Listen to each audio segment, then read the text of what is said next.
अस्सलाम वालेकुम, मैं हूँ फ़राइज़ साक़। तुर्की में जो अभी रीसेंट ज़लज़ला आया है और उसके अलावा जो नेचुरल डिज़ास्टर्स होते हैं हमारे पाकिस्तान में गाहे बगाहे 2005 में, फिर 2008 में, 2011 में, उसके बाद भी बड़े डेडली किस्म के ज़लज़ले आते रहे हैं और हम खुद बहुत सी वेदर कॉमिटीज़ का शिकार रहे हैं, सैलाब का शिकार रहे हैं। और स्पेशली जिस एरिया में हम रहते हैं, मुझे खुद फ़ोबिया की हद तक ज़लज़ले से डर लगता है। और सम टाइम जो छोटी इंटेंसिटी के ज़लज़ले होते हैं और अगर मुझे ना पता चले, मैं बहुत शुक्र अदा करती हूँ कि अच्छा मुझे तो पता ही नहीं चला कि ऐसा हुआ था।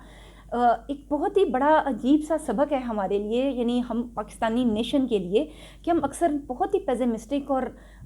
एक कहते हैं कि इवन हमें कई दफ़ा को उम्मीद की बातें करने वाला शख्स भी अच्छा नहीं लगता कि इतनी चीज़ें ख़राब हो। लेकिन अब ने देख रहे हैं कि जैसे इवन पाकिस्तान में जो भी सैलाब आया था, इतनी बड़ी बिल्डिंग आनन फानन वो होटल था, पूरे का पूरा एक शानदार होटल पानी की जद में बहकर कहीं का कहीं चला गया। और कितनी मल्टी स्टोरी बिल्डिंग्स हैं, कैसी शानदार और मजबूत बिल्डिंग्स हैं जो आसमान तक खड़ी हैं, और आनन फानन एक आंख चपकने की देरी में वो ज़मीन बोस हो गई हैं। तो कितनी छोटी सी चीज़ के ऊपर ये जो दुनिया का निज़ाम है ये खड़ा है, और हम क्या सोचते रहते हैं, अमेरिका से पंगा ना लो, अमेरिका तबाह कर देगा। यानी इवन टर्की में भी ये गर्दिश कर रही है खबर कि ये शायद उसने किया है, अमेरिका ने किया है। लेकिन मैं एकदम से सोचती हूँ कि ठीक है, सारी चीज़ें कितनी प्रॉब्लमेटिक हैं और कितना ज़्यादा बुरी चीज़ें दुनिया में हो रही हैं, लेकिन कोई भी चीज़, कोई भी ताकत अल्लाह मियाँ से बड़ी नहीं है। अल्लाह मियाँ की जो कुदरत है, ये जो सारे ये चीज़ें आती हैं ना, इनमें अल्लाह मियाँ की कुदरत वाज़ेह होती है कि अल्लाह का जो निज़ाम है ये किस कदर शान शौकत से खड़ा है, और अल्लाह के ग़ैज़ो ग़ज़ब के आगे कोई भी चीज़ ठहर नहीं सकती है।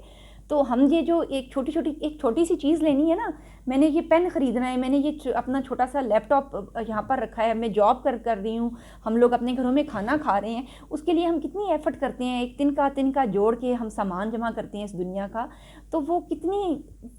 जल्दी और कितनी उजलत में वो चीज़ें बिल्कुल एक मिट्टी का सामान बन जाती हैं, यहाँ तक कि हम खुद भी मिट्टी में जा मिलते हैं। थोड़ी सी देर के लिए हम दुनिया में जीने के लिए आते हैं। तो वहाँ से हमें पता चलता है कि अल्लाह मियाँ के नज़दीक ये जो दुनिया है इसकी हैसियत एक मिट्टी की ढेरी जितनी भी नहीं है। और ये जो चीज़ें हैं सारी जब इधर ही रह जाएंगी, तो हमें ये पता चलेगा कि हम ये जो सामान इकट्ठा करते रहे हैं और दुनिया की स्ट्रगल में लगे रहे हैं, हमने कितना घाटे का सौदा किया है, और हम कितना पीछे रह गए हैं नेकियां कमाने में, एक दूसरे की मदद करने में, और ऐसी चीज़ें करने में कि जो सचमुच हमें फलाह और भलाई के रास्ते की तरफ लेकर जाने वाली थी। अगर हम इस सबक को सीख कर कोशिश करते हैं, तो शायद हम किसी का भला हम करें या ना करें, शायद हम अपना बहुत सा भला करने में कामयाब हो जाएंगे। हर लम्हे दुआ करते रहें कि अल्लाह मियाँ अपनी अमान में रखे और हमें कुदरती आफात और ज़लज़लों से, और अल्लाह मियाँ अपने ऐसी आजमाइशों से महफूज रखे और हमारे पाकिस्तान को तरक्की की राह पे गामज़न करे।